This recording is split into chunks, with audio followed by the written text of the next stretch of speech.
has your business changed? Maybe it's because of the 2018 dip in the market, or perhaps it's because of COVID. And one of the things that has happened to almost every business is they're Uberized. They literally have been in a situation where their business has changed, their industry has changed, their customers have changed. So what I'm going to talk about today is what I call the 5-step profit formula.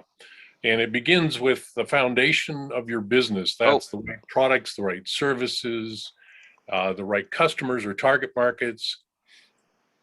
And from there, how to generate more leads. So we're going to focus a little bit on all the different aspects of lead generation. And then Alan's going to talk specifically about LinkedIn.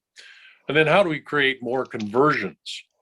And from that conversion, turn them into paying customers and more transactions. And last of all, more profits. I'm sure everyone on the call can appreciate getting more profit in their business these days.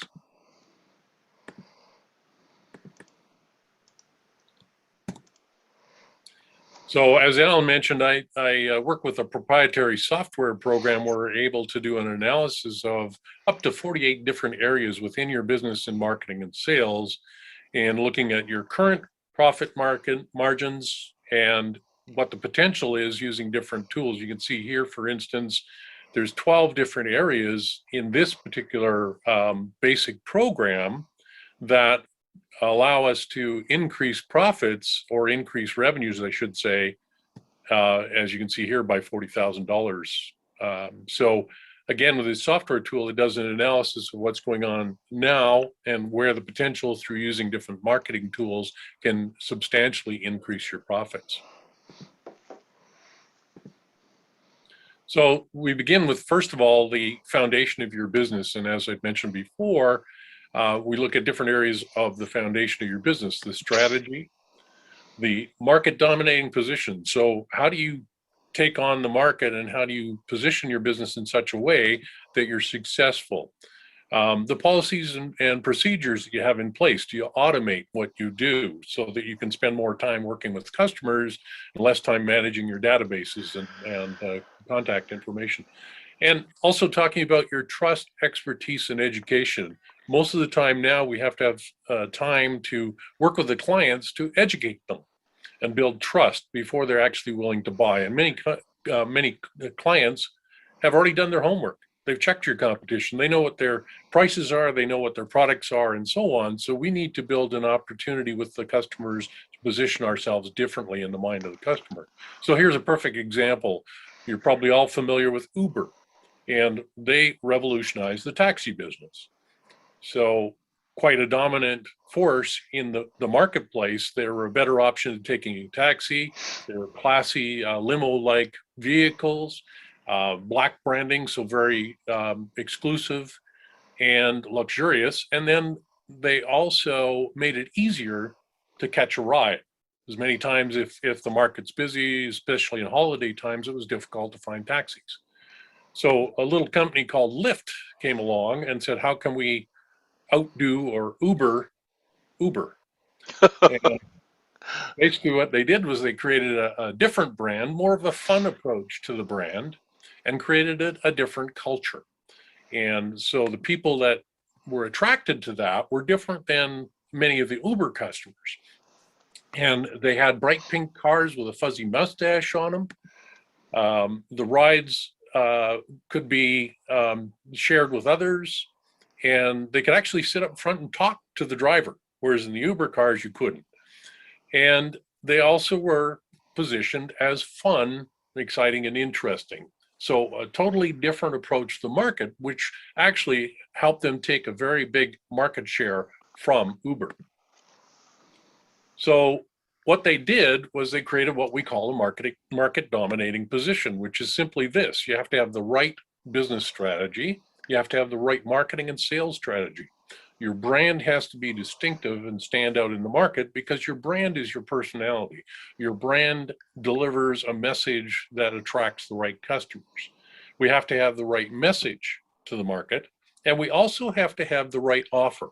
and we'll talk a little bit about offer later, we need to deliver that message to the right media channels. And that doesn't mean just social media. That means the right media channels where our customers are. And we also have to deliver it at a time that's appropriate for the market, when the market is there and ready to buy. And here's what happens for most businesses when they're generating leads is they look at the leads as a tactical thing versus strategic. So oftentimes what happens is businesses start doing this. They place ads, they send mailers, they do networking and trade shows, they build a follow-up system, they maybe start posting to social media. But the key is to be strategic. It's more about what you say and how you say it. In other words, the right message is often more important than the marketing medium where you deliver that market message. So to generate more leads, social media is one tool, but do we have a referral program in place? So do we work with other people that we know in the industry, either suppliers or people who work in a parallel industry, and create referrals? Do we create joint ventures and alliances? So Alan and I are doing a joint venture. That's how we created this webinar. Do we do publicity and PR? So in other words, we put messages out there where we get a third-party endorsement. Do we do direct marketing? Believe it or not, people still open direct mail and people still answer their telephone. It does work. Do we do advertising? Not everything's for free. We need to look at what works to be able to attract the market. Do we do digital marketing? So that not only means using social media, but posting articles and providing useful information through digital media channels. And what other things can we do? Do we do presentations where we go out and speak to audiences? Do we do networking?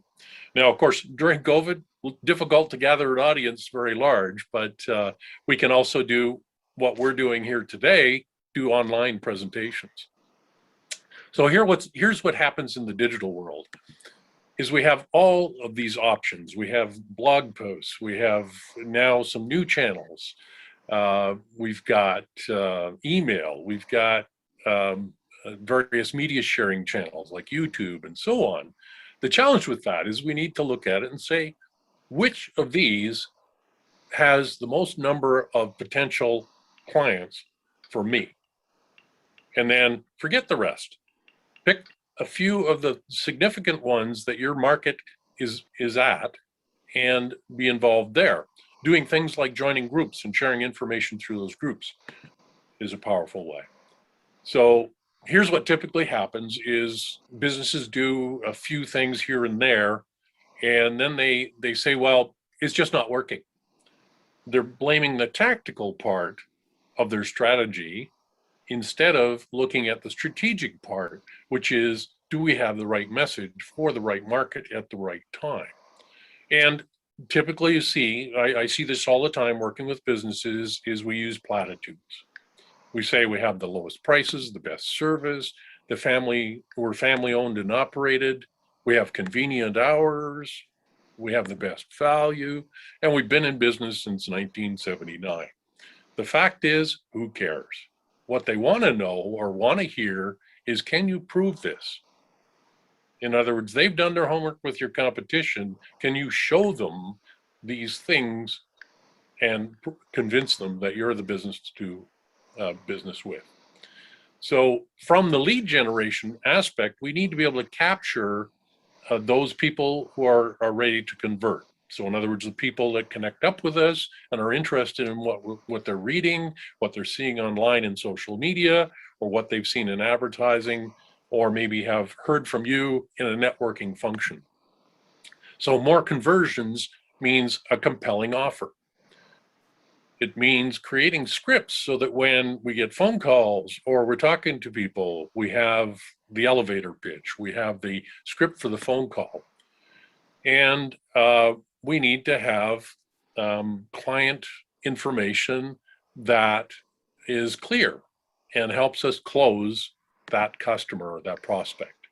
And do we have a follow-up process? So in other words, after we're finished connecting with the person for the first time, they may not be ready to buy.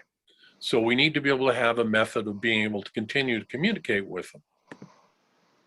And do we build drip campaigns? So a drip campaign, I'll talk about that a little later, is a way to continue the conversation with the customer with helpful and useful information. So once we've got the conversions happening, how do we create more transactions with existing customers? Well, that's probably having our sales team able to sell in a good process with the prospects. Second of all, it's booking appointments. So do we have a system to be able to book appointments with customers, or do we have to keep playing email and phone tag to be able to book our clients? Do we have additional products and services we can offer? Because one of the challenges is customers may buy one product and then they're gone. In some businesses, that could take several years to be able to create that transaction. And after that, the customer goes away. So what else can we offer them? Can we increase the frequency they buy? So if they're buying once a month, can we make it twice a month? Can we make it 3 times a month, and so on? Do you downsell? So if you get a customer that says, I just can't afford that, that's just way out of my budget, do you have a way of offering something perhaps at a lower price, but still has value to that customer? And can we reactivate former customers? I spend a great deal of my time speaking at conferences, and when conferences went away, I went back to connecting with customers I'd had in the past with other services that I provide, and brought several of them back on board, and they became paying clients again. So what about more profits?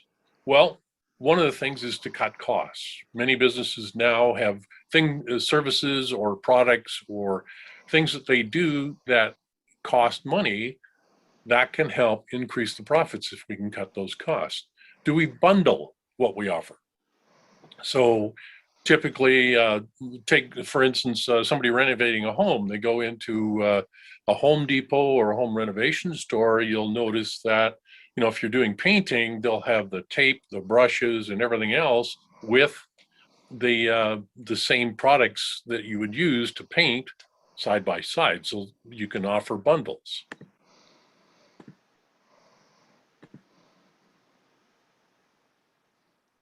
And can we upsell or cross-sell? So upsell simply means taking people from one product price up to a higher level. And this happens all the time.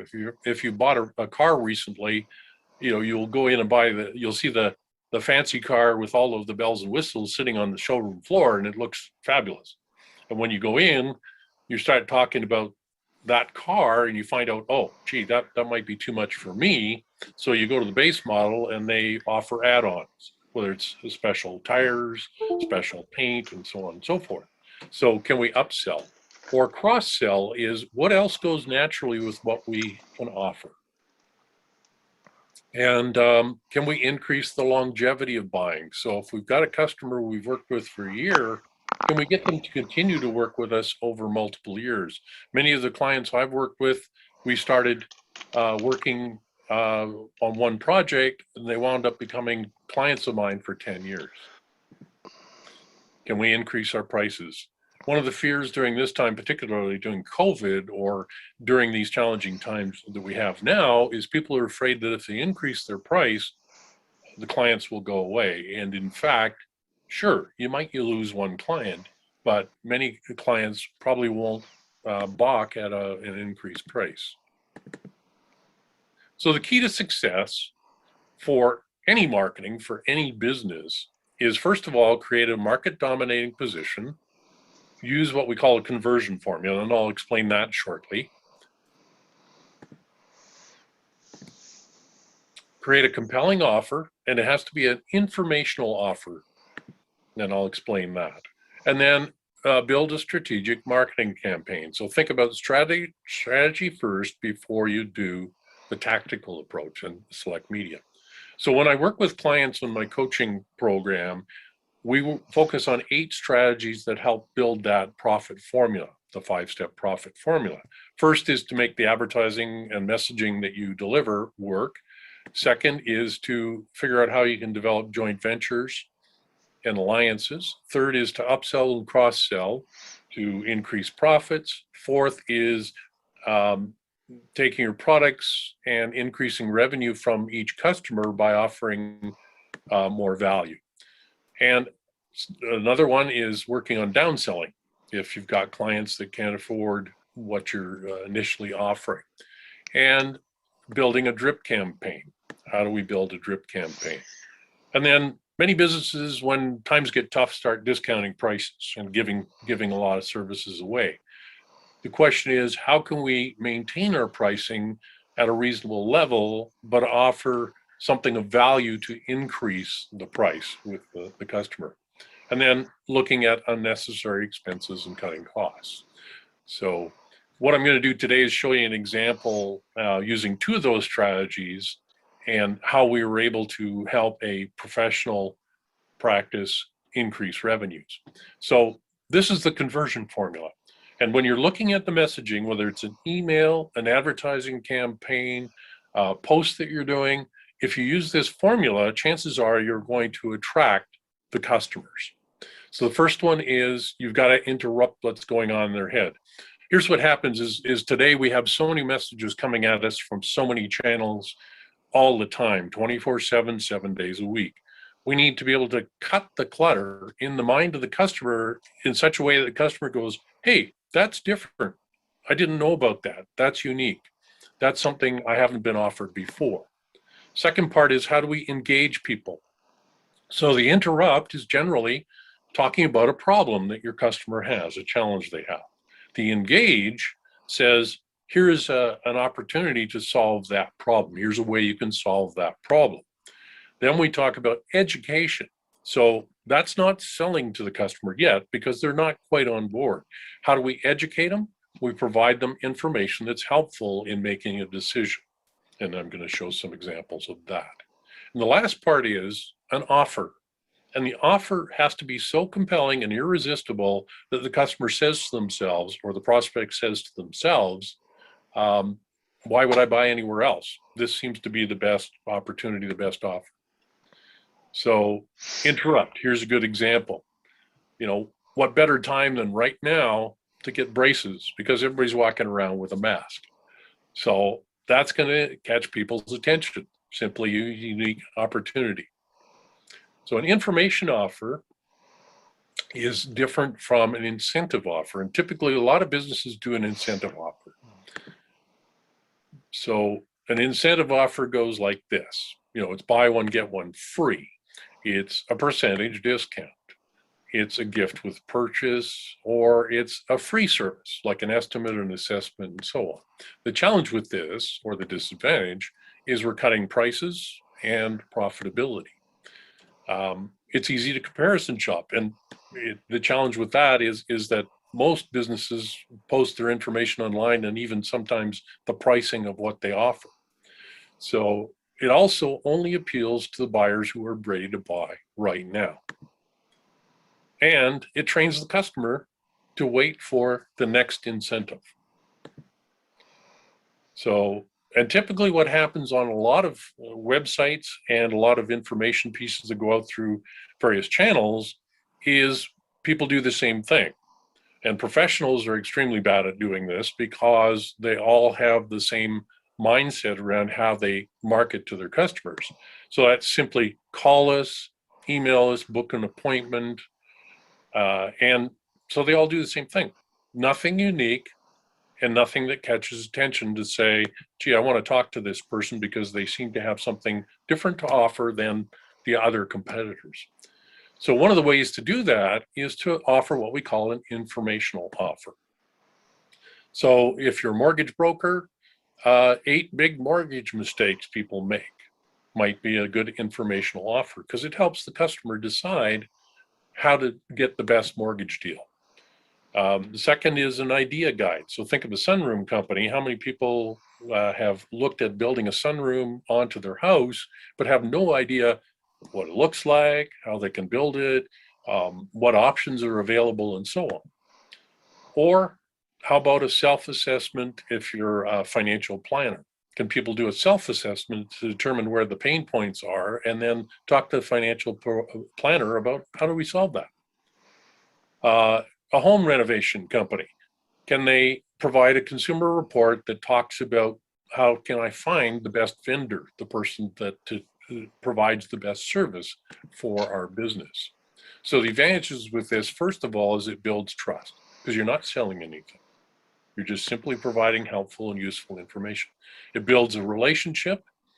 It offers evidence of your claims. So going back to those things that we say about, best price, best offer, and so on, now we can prove it. And it appeals to those future buyers, between 97 and 99% of the people who aren't going to buy right now. The other aspect of it is most people, when they're in the buying mode or looking for someone to provide a service, is there's a threshold of resistance. The closer they are to making a decision about buying, the higher the pain point and decision-making problem is. So what we want to do is we want to reverse that. And we want to be able to get people to buy at the time that they're interested in buying. So if we look at the number of people who are ready to buy, usually it's between about 1% to 3% of our market is ready to buy right now. They've seen your offer, they've seen your website, or they've found some information about you and they're ready to buy right now. But 7% aren't ready to buy until 30 days later. 30% maybe in the next 6 months, another 30% sometime in the next couple of years. And quite frankly, 30% will probably never buy from you. They're happy with their existing supplier, or they've found a solution and they don't need your services anymore. So that's the 97% of the market. Here's the question for you. Why are we in the dogfight for the 3% when there's that 97% out there that we could go after? And we'll show you some ways that you can do that. Think of a chiropractor. Typically, a chiropractor on their website says, give us a call, we do a free exam, schedule an appointment. But what if that chiropractor provided an informational offer that says, here's a free back pain report. Here's some new treatments and ideas on how you can solve that pain for yourself. And then if you need our help, come and visit us. Very low pain point for being able to get into a solution. So that means the threshold of resistance is very low. So we're going to talk about two strategies. First is that conversion formula and how do we make our advertising work. The second one is how do we produce a drip campaign that attracts customers and keeps them in the funnel until they're ready to buy. So here's an example of a psychiatrist who deals with parents with children who are out or having challenges. So very typical website for many people who are professionals, parenting advice and resources from Dr. John Smith. Well, that doesn't address the pain point. Not only that, he talks about 9 different areas of focus that he has. And he says, call us, book an appointment, and so on. He does have a video on there, and the script goes like this. Parenting advice and resources from Dr. John Smith. Greeting parents. My name's Dr. John Smith. I want to welcome you to Remarkable Parenting. You'll find tons of information here, hundreds of pages of articles. Well, I don't know about you, but if you're a parent who has got a kid that's acting out or having some challenges, do you want to read hundreds of pages of article to be able to find a solution? Probably not. And he talks about his 9 areas of expertise. So for a parent, they don't know necessarily which area of expertise they need to focus on to solve the problem. And then he says, call for a free consultation. Pretty generic. So we took a look at his information on his website and realized that one of the things that we could do that would make a difference is create what's called a landing page. And a landing page is singular focus on a singular area of his practice that addresses a specific problem and offers a specific solution. So you can see at the top here, the interrupt is, are you sick and tired of the yelling, screaming, belligerent attitude of your child? The engage is now you can discover the secrets to controlling your child instantly and restore peace and quiet in your home. The Educate is his video script, and his video gives people a better idea of how they can solve the problem. And the offer is something that is easy to do. Enter your email address and a phone number. So we changed his video script. Are you a parent struggling to gain control of your child's emotions and attitude? And then he addresses the pain. Is the child yelling or screaming and so on? My name's Dr. John Smith. I help parents just like you solve these problems quickly. So the offer is simply this. Enter your first name and email in the box at the right, and I'll send you a series of 60-second techniques that will immediately restore peace and quiet. So if you're a parent with that challenge, would you click on that website, fill in your information, and get that informational offer? So here's what happened. Originally, with the original website, he was getting 300 leads per month. An average of 30 people, or 10%, called to ask about a consultation. 3 of those booked an appointment or a consultation and became new patients. So that's a 1% conversion rate. So we revised the website, created a landing page specifically focused on that customer's pain, and took those 300 leads, increased it to a 20% return rate, which meant 6 consented to a consultation, and the average sale at $800 per patient, or per customer, I should say, created another $2,400 in revenue per month, or $28,000 in revenue. So let me ask you, thinking about your own business, what would a 20% increase in revenue do for you? So here's how it works. A drip campaign creates a lead funnel, which basically starts out by putting the leads that you get naturally from various organic sources. So that could be your website, social media, and so on. We put those into the funnel, and that, as we said, we got the 60 opt-ins for a free offer. That brought 6 new clients. So that's 54 prospects didn't engage. So they're not ready to buy yet. So we put the 54 back into the funnel and put them through a drip campaign, which is information only, not a sales pitch. And out of that, they got 2 additional clients per month.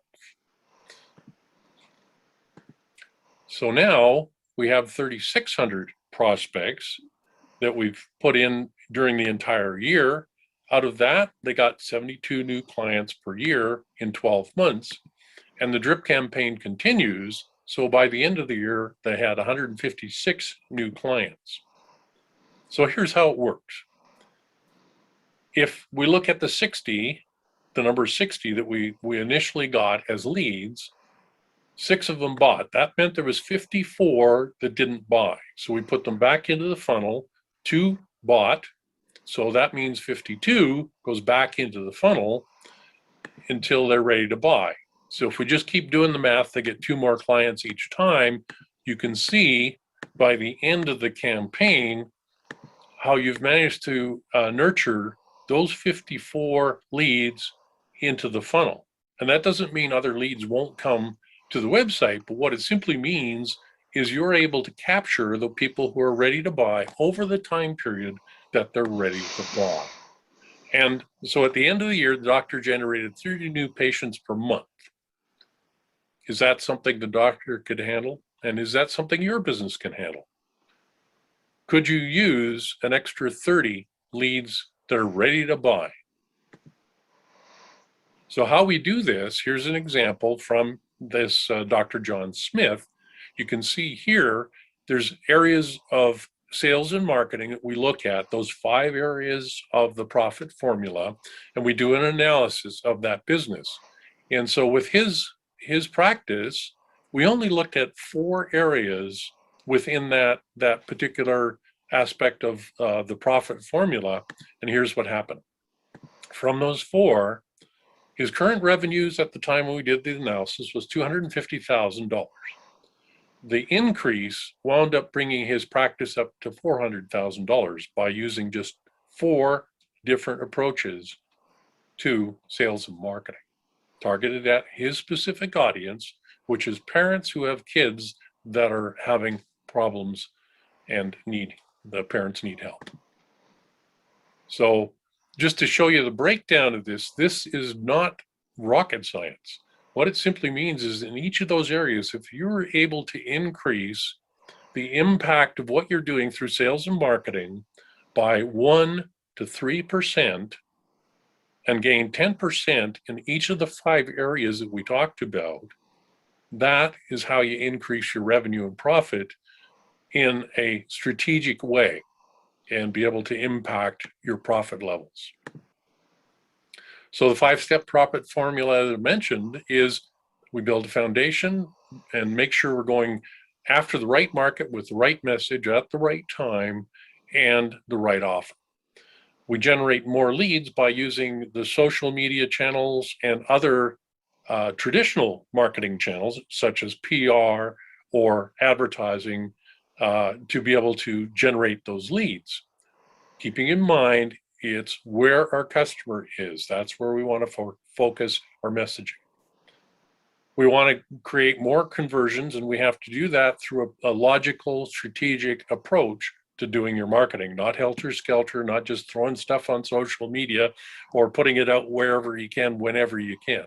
So we want to create more conversions, which then lead to more transactions. And that's by doing things like creating what we call a customer relationship management system, CRM, and also by training salespeople, or perhaps yourself if you're a solopreneur, training you in how you develop scripts such that when a customer calls you, you have the right message for the right time for the right market. And last of all, looking at how we can generate more profit through various approaches to upselling, cross-selling, and so on, as well as being able to make more value, create more value for your customers by looking at your products and services you have now. So that's basically what I do when I work with clients through our coaching practice and using the software tools we use. And so here's what I'm going to offer to you today